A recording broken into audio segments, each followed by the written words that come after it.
ಇದಕ್ಕೆ ಎಕ್ಸಾಂಪಲ್ ಏನು?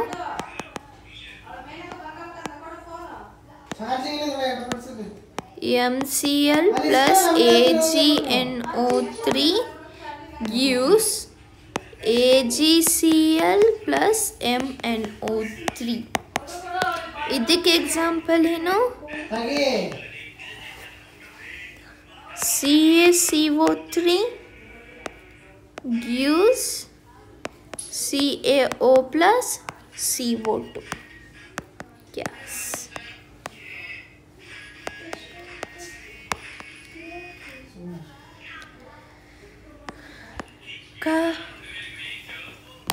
Calcium carbonate ನೀವು ಬಯಾಲಜಿ ಒಳಗೆ ಕಲ್ತಿರ್ತೀರಿ. ಮೊಲಸ್ಕನ್ಸ್ ಅವ್ರ ಶೆಲ್ ಮೊಲಸ್ಕ ಫೈಲಮ್ ಗೊತ್ತಲ್ಲ, ಅದ್ರೊಳಗೆ ಅವರು ಶೆಲ್ ಪ್ರಿಪೇರ್ ಮಾಡ್ತಾರೆ. ಅದ್ರೊಳಗೆ ಶೆಲ್ಸ್ ಇರ್ತಾವೆ ಅವರಿಗೆ. ಆ ಶೆಲ್ಸ್ ಪ್ರಿಪೇರ್ ಮಾಡೋಕ್ಕೆ ಬೇಕಿರೋದೇ ಕ್ಯಾಲ್ಶಿಯಂ ಕಾರ್ಬೋನೇಟ್. ಓಕೆ, ಏನೋ ನೆನಪಿಗೆ ಬಂತು, ಅದಕ್ಕೆ ಹೇಳಿದೆ. Okay, conditions. ಇವಾಗ ಈ ಕೆಮಿಕಲ್ ಇಕ್ವಿಲಿಬ್ರಿಯಮಿಗೆ ಸಮ್ ಕಂಡೀಷನ್ಸ್ ಇದಾವೆ. ಏನವು ಕಂಡೀಷನ್ಸ್ ಅಂದ್ರೆ,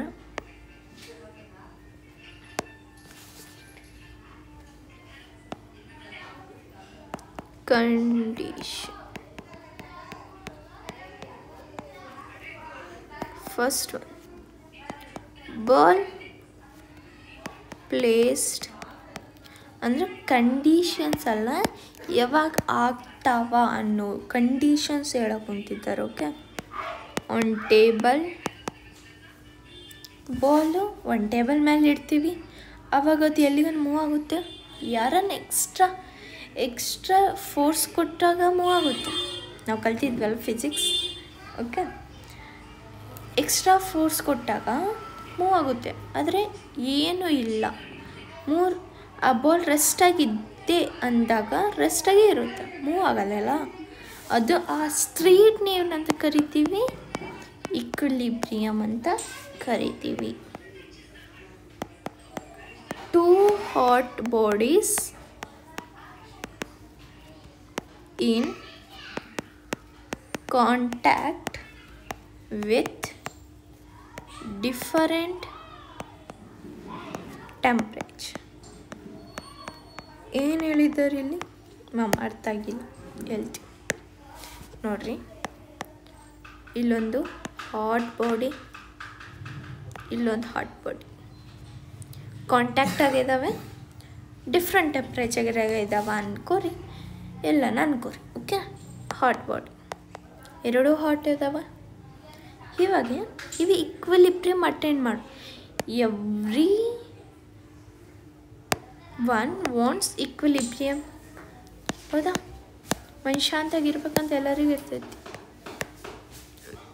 ಅವಾಗ ಇದೇನು ಮಾಡುತ್ತೆ, ಇದರಿಂದ ಹಾಟ್ನೆಸ್ ಇದಕ್ಕೆ ಕೊಡುತ್ತೆ, ಇದಕ್ಕೆ ಹಾಟ್ನೆಸ್ ಇದಕ್ಕೆ ಕೊಡುತ್ತೆ. ಕೊಡ್ತಾನೆ ಎರಡು ಇಕ್ವಿಲಿಬ್ರಿಯಮ್. ಫಾರ್ ಎಕ್ಸಾಂಪಲ್, ಇದರಿಂದ ಇದಕ್ಕೆ ಬರ್ತಿರುತ್ತೆ, ಇದರಿಂದ ಇದಕ್ಕೆ ಹೋಗ್ತಿರುತ್ತೆ. ಅಂದರೆ ಇದೆಷ್ಟು ಕೊಡೋಕೆ ಕುಂತಿದೆ ಅಷ್ಟೇ ಇದು ಕೂಡ ಕೊಡೋಕೆ ಕುಂತಿದೆ. ಅಂದರೆ ಇಲ್ಲಿ ಇಕ್ವಿಲಿಬ್ರಿಯಮ್ ಆಯ್ತಲ್ಲ, H is equals to H. ಹೌದಾ? ಈಕ್ವಲ್ ಇದೆ. ಫಾರ್ ಎಕ್ಸಾಂಪಲ್, ನೀವು ಬೇಕಂದ್ರೆ ಹಿಂಗೂ ಅನ್ಕೋರಿ,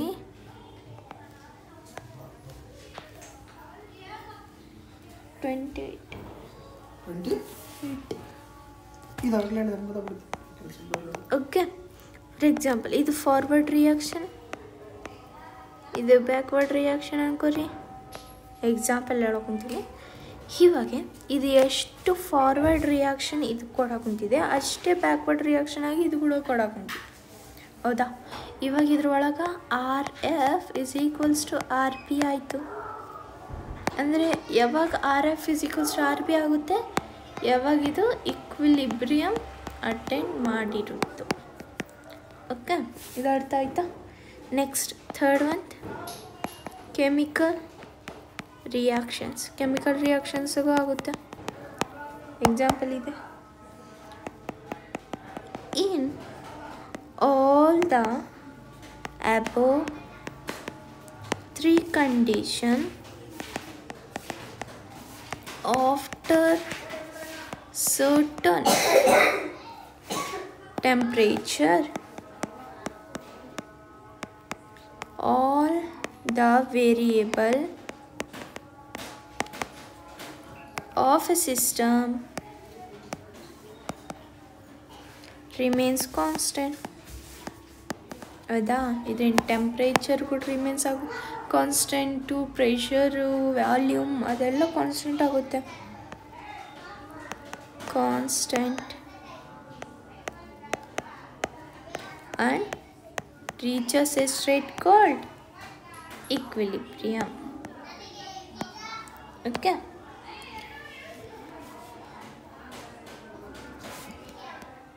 ಯಾವಾಗ ಈಕ್ವಿಲಿಬ್ರಿಯಮ್ ಅಟೆಂಡ್ ಮಾಡುತ್ತೆ?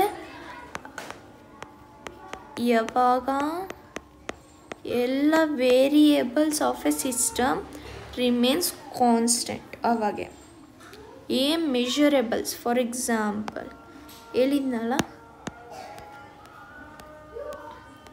ಇಲ್ಲಿ ಇದಕ್ಕೇನೇನು ಮೆಷರೇಬಲ್ ಇದೆ? Volume, pressure, temperature, heat. For example heat ಹೊರಗೆ ಹೋಗಿ ಕುಂತೈತೆ ಅನ್ಕೋರಿ, ಎಂಥಾಲ್ಪಿ, ಎಂಟ್ರೋಪಿ ಎಲ್ಲ ಮೆಷರೇಬಲ್ ಪ್ರಾಪರ್ಟೀಸ್ ಎಲ್ಲ ಕಾನ್ಸ್ಟೆಂಟ್ ಇರಬೇಕು. ಅವಾಗಿದು ಈಕ್ವಿಲಿಬ್ರಿಯಮ್ ಅಟೆಂಡ್ ಮಾಡುತ್ತೆ. ಓಕೆ, ನೆಕ್ಸ್ಟ್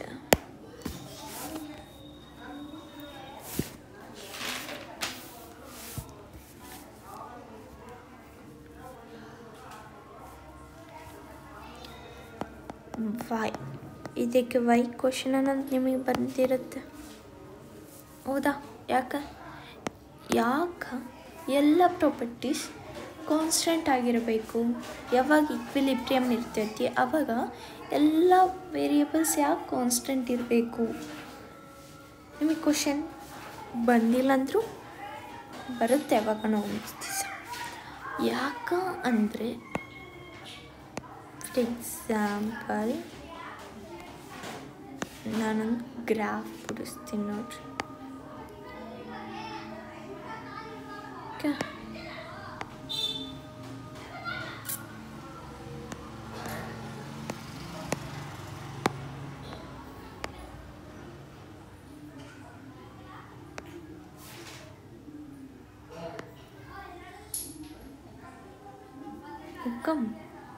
ಇಲ್ಲಿ ಎಕ್ಸಾಂಪಲ್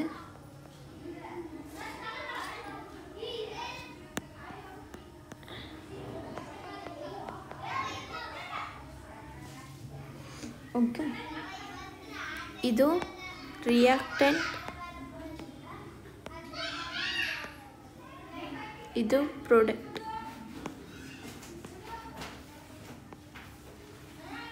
ಏನು ರಿಮಿಸ್ ಇದು ಗ್ರಾಫ್. ಐ ಥಿಂಕ್ ನಿಮಗೆ ಅರ್ಥ ಆಗಂಗೆ ಹೇಳೋಕ್ಕೆ ನಾನು ಇದು ಬಿಡ್ಸೀನಿ. ಫಾರ್ ಎಕ್ಸಾಂಪಲ್ ಇದು ರಿಯಾಕ್ಟೆಂಟ್ ಅನ್ಕೋರಿ, ಇಷ್ಟು ಪ್ರಾಡಕ್ಟ್ ಐತೆ ಅನ್ಕೋರಿ.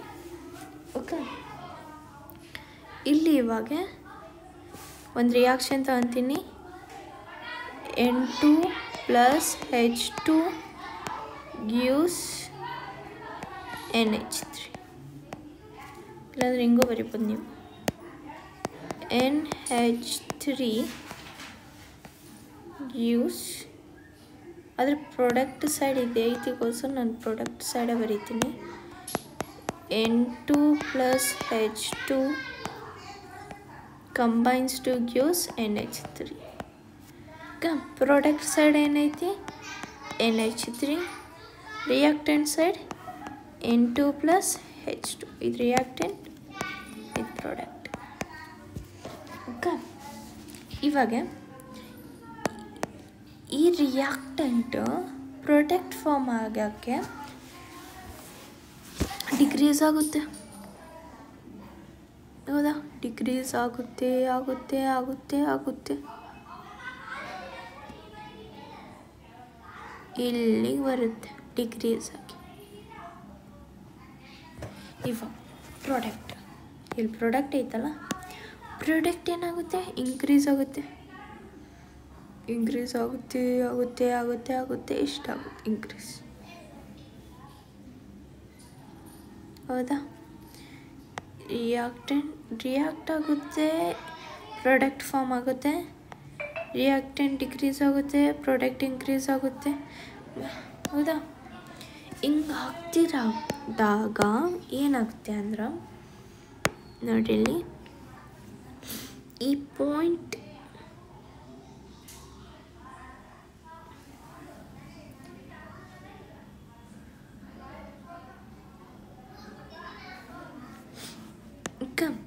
ಇವಾಗ ಇಲ್ಲಿ ನೋಡಿ ಹಿಂಗೆ ಫಾರ್ಮ್ ಆಗಿದೆ. ಹಿಂಗೆ ಫಾರ್ಮ್ ಆಗಿದ್ದಾಗ ಡೆಲ್ಟಾ ಜಿ ಏನಾಗುತ್ತೆ, ಫಾರ್ ಎಕ್ಸಾಂಪಲ್ ಈ ಜಿ ಅನ್ಕೋರಿ ಇಸ್ ಈಕ್ವಲ್ಸ್ ಏನಾಗುತ್ತೆ ಡೆಲ್ಟಾ ಜಿ ಅಂದ್ರೇನು G P minus G R. ಯಾಕಂದರೆ ಕಮ್ಮಿ ಆಗಿದೆಯಾ ಅದು ರಿಯಾಕ್ಟೆಂಟ್, ಜಾಸ್ತಿ ಆಗಿದ್ಯಾ ಅದು ಪ್ರಾಡಕ್ಟ್, ಅದಕ್ಕೆ ಜಾಸ್ತಿ ಮೈನಸ್ ನಾವು ಯಾವಾಗೂ ಫೈನಲ್ ಮೈನಸ್ ಇನಿಷಿಯಲ್ ಮಾಡ್ತೀವಿ, ಹೌದಾ? ಚೇಂಜ್ ಇನ್ ಜಿ ಮಾಡೋಕ್ಕಂತಿದ್ದು ಇಲ್ಲಿ different. Delta G is equals to G P minus G R is equals to 0. ಇಲ್ಲಿ ಬಂದಿತ್ತಲ್ಲ 0, ಇದು ಎಕ್ಸ್ ಆಕ್ಸಿಸ್ ಅನ್ಕೋರಿ, ಇಲ್ಲಿ 0 ಬಂದಿತ್ತಲ್ಲ, ಈ ಪಾಯಿಂಟ್ ನಾವು ಈಕ್ವಿಲಿಬ್ರಿಯಮ್ ಅಂತ ಕರಿತೀವಿ. ಓಕೆ, ಅಂದರೆ ಈ 0 ಇವಾಗ ಏನಾಯ್ತು ಡೆಲ್ಟಾ ಜಿ ಅನ್ನೋದು ಈಕ್ವಿಲಿಬ್ರಿಯಮ್ ಫಾರ್ಮ್ ಆಯಿತು. ಇಲ್ಲಿ ಮಟ್ಟ ಅರ್ಥ ಆಯ್ತಾ? Next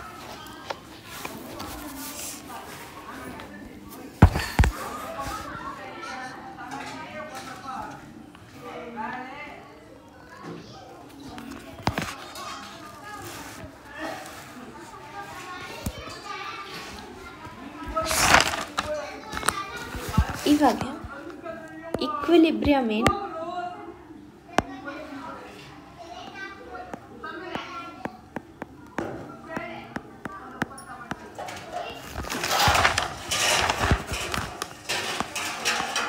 ಈಕ್ವಿಲಿಬ್ರಿಯಮ್ನ solubility of solid and liquid. ಇದನ್ನು ನೋಡೋಣ ಇವಾಗ. ಏನಿದೆ solid and liquid. addition of solid to the liquid, it will undergo dissolution till certain extent. Once after the formation of substrated solution, the added solid particle will establish equilibrium with the solution by equalizing rate of dissolution and the rate of crystallization, and soluble of solution will remain constant. ಏನು ಹೇಳಿದ್ದಾರೆ ಇಲ್ಲಿ ಅರ್ಥ ಮಾಡ್ಕೊರಿ.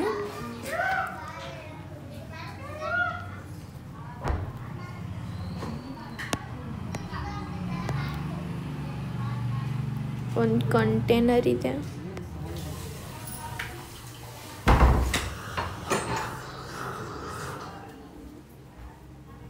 ಇದೊಂದು container ಇದೆ ಅನ್ಕೊಳ್ಳಿ. ಇದ್ರ ಒಳಗೆ ಲಿಕ್ವಿಡ್ ವಾಟರ್ ಇದೆ ಅನ್ಕೋರಿ. ಓಕೆ, ಇದ್ರ ಒಳಗೆ ನಾನೊಂದು ಸಾಲಿಡ್ ಪಾರ್ಟಿಕಲ್ಸ್ ಹಾಕಿ, ಸಾಲಿಡ್ ಪಾರ್ಟಿಕಲ್ಸ್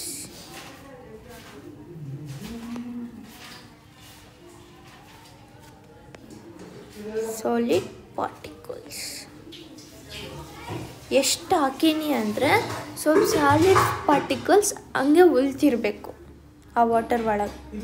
ಅಂದರೆ for example rate of ವಾಟರ್ಕಿನ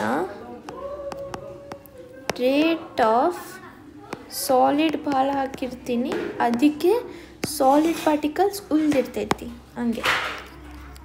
okay, ಅಷ್ಟು ವಾಟರ್ ಮತ್ತು ಸಾಲಿಡ್ ಹಾಕಿರ್ತೀವಿ. ಇವಾಗ ಸ್ವಲ್ಪ ಮೇಲೆ ಏನಾಗಿರ್ತೈತಿ, ಸಾಲಿಡ್ ಪಾರ್ಟಿಕಲ್ಸ್ ಹಂಗೆ ಉಳಿದಿರ್ತವೆ.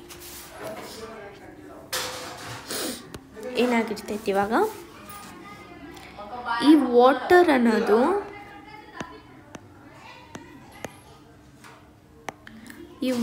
ಇದೆಯಲ್ಲ, ಈ ವಾಟರು ಸ್ವಲ್ಪ ಆದಮೇಲೆ ಎಲ್ಲ ಸಾಲಿಡ್ ಎಲ್ಲ ಲಿಕ್ವಿಡ್ ಆದಮೇಲೆ ಲಿಕ್ವಿಡ್ ಐಸ್ ಕ್ಯೂಬ್ಸ್ ಉಳಿದಿರ್ತಾವೆ. ಫಾರ್ ಎಕ್ಸಾಂಪಲ್ ಐಸ್ ಕ್ಯೂಬ್ಸೇ ಹಾಕಿ ನೆನ್ಕೊಳ್ಳಿ ವಾಟರ್ ಒಳಗೆ. ನಾವು ಭಾಳ ಹಾಕ್ಬಿಟ್ರೆ ಸ್ವಲ್ಪ ಐಸ್ ಕ್ಯೂಬ್ಸ್ ಕರಗ್ಲಂಗೆ ಹಂಗೆ ಉಳಿದು ಬಿಡ್ತೈತಿ ವಾಟರ್ ಒಳಗೆ, ಹೌದಾ? ಅವಾಗ ಏನಾಗುತ್ತೆ ಅಂದರೆ ಈ ವಾಟರು ಸಾಲಿಡಾಗಿ ಕನ್ವರ್ಟ್ ಆಗಿ ಈ ಸಾಲಿಡು ವಾಟರಾಗಿ ಕನ್ವರ್ಟ್ ಆಗುತ್ತೆ. ಏನಾಗುತ್ತೆ ಇಲ್ಲಿ, ಈ ವಾಟರು ಸಾಲಿಡಾಗಿ ಕನ್ವರ್ಟ್ ಆಗಿ ಈ ಸಾಲಿಡು ವಾಟರಾಗಿ ಕನ್ವರ್ಟ್ ಆಗುತ್ತದೆ. ಏನಾಗುತ್ತದೆ ಇಲ್ಲಿ, solid is converted into water and water is converted into solid. ಆವಾಗ ಇವೆರಡು ಮಧ್ಯ ಒಳಗೆ ಬರುತ್ತಲ್ಲ, ಈಕ್ವಿಲಿಬ್ರಿಯಂ ಅಟೆಂಡ್ ಮಾಡಿದಾಗ ಏನಾಗುತ್ತೆ, ಈ ಸಾಲಿಡ್ ವಾಟರ್ ಆಗಿ ವಾಟರ್ ಸಾಲಿಡ್ ಆಗಿ ಕನ್ವರ್ಟ್ ಆಗುತ್ತೆ. ಅದಕ್ಕೆ ಈ ಸ್ಟೇಟ್ನ ನಾವೇನಂತ ಕರಿತೀವಿ, ಈಕ್ವಿಲಿಬ್ರಿಯಂ ಅಂತ ಕರಿತೀವಿ. ಓಕೆ, ಅದಕ್ಕೆ ನಮಗೆ ಈಕ್ವಿಲಿಬ್ರಿಯಂ ಅಟೆಂಡ್ ಆದಾಗ ಯಾವ ಮೂಮೆಂಟ್ ಕಾಣಿಸಲ್ಲ. ಓಕೆ, ಫಾರ್ ಎಕ್ಸಾಂಪಲ್ ಇಲ್ಲೇನಾಗುತ್ತಿದೆ, ವಾಟರು ಸಾಲಿಡಾಗಿ ಕನ್ವರ್ಟ್ ಆಗುತ್ತಿದೆ. ನಾವೇನು ಅನ್ಕೊಂತೀವಿ ಯಾವಾಗೂ, ಈಕ್ವಿಲಿಬ್ರಿಯಂ ಅಂದರೆ ಕಾನ್ಸ್ಟೆಂಟ್, ಏನು ಮೂವ್ ಆಗಲ್ಲ, ವೇರಿಯೇಬಲ್ಸ್ ಕಾನ್ಸ್ಟೆಂಟ್ ಇರ್ತಾವಂದರೆ ಕಾನ್ಸ್ಟೆಂಟ್ ಅಂದರೆ ನಿಂತು ರೆಸ್ಟ್, ಫುಲ್ ರೆಸ್ಟ್. ಆದರೆ ಈಕ್ವಿಲಿಬ್ರಿಯಂ ಒಳಗೆ ಅದಾಗಲ್ಲ. ಏನಾಗುತ್ತೆ ಇಲ್ಲಿ, ವಾಟರ್ ಸಾಲಿಡಾಗಿ ಕನ್ವರ್ಟ್ ಆಗಿ ಸಾಲಿಡ್ ವಾಟರ್ ಆಗಿ, ಅಂದರೆ ಒಂದೇ ಸತಿ ಆಗುತ್ತೆ. ವಾಟರ್ ಸಾಲಿಡ್ ಆಗಿ ಸಾಲಿಡ್ ವಾಟರ್ ಆಗಿ ಒಂದೇ ಸತಿ ಎಲ್ಲ ಆಗೋದು. ಆ ಪ್ರೋಸೆಸ್ ಒಳಗೆ ನಮಗೆ ಕಾಣಿಸಲ್ಲ. ಆ ಪ್ರೋಸೆಸ್ನ ನಾವೇನಂತ ಕರಿತೀವಿ, ಈಕ್ವಿಲಿಬ್ರಿಯಂ ಅಂತ ಕರಿತೀವಿ. ಇದು ಗೊತ್ತಾಯ್ತಾ, solubility of solid and water. ಇದನ್ನು ನೀವು ಎಕ್ಸ್ಪ್ಲೇನ್ ಮಾಡಿ ಬರೀರಿ. ನೆಕ್ಸ್ಟ್, ಸಾಲ್ಯುಬಿಲಿಟಿ ಆಫ್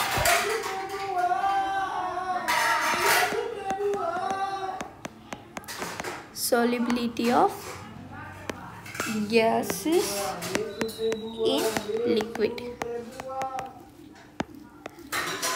ಏನಿದು ಗ್ಯಾಸಸ್ ಇನ್ ಲಿಕ್ವಿಡ್ ಅಂದರೆ, ಫಾರ್ ಎಕ್ಸಾಂಪಲ್ ಒಂದು ಕಂಟೈನರ್ ಲಿಕ್ವಿಡ್ ಇದೆ, ಇಲ್ಲಿ ಮೇಲೆ ಗ್ಯಾಸ್ ಇದೆ ಅನ್ಕೋರಿ. ಗ್ಯಾಸ್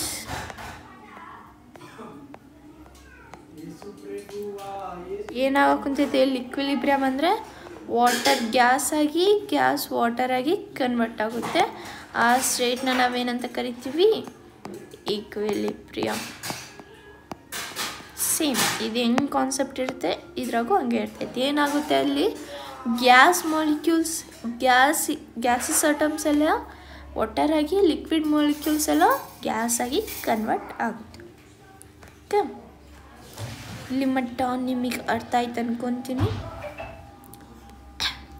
ನೆಕ್ಸ್ಟ್ ಕ್ಲಾಸಲ್ಲಿ characteristics of physical equilibrium, chemical equilibrium ಮತ್ತು ಅದ್ರ ರಿಯಾಕ್ಷನ್ಸ್ ಮುಂದೆ ಕಲಿತಾ ಹೋಗೋಣ.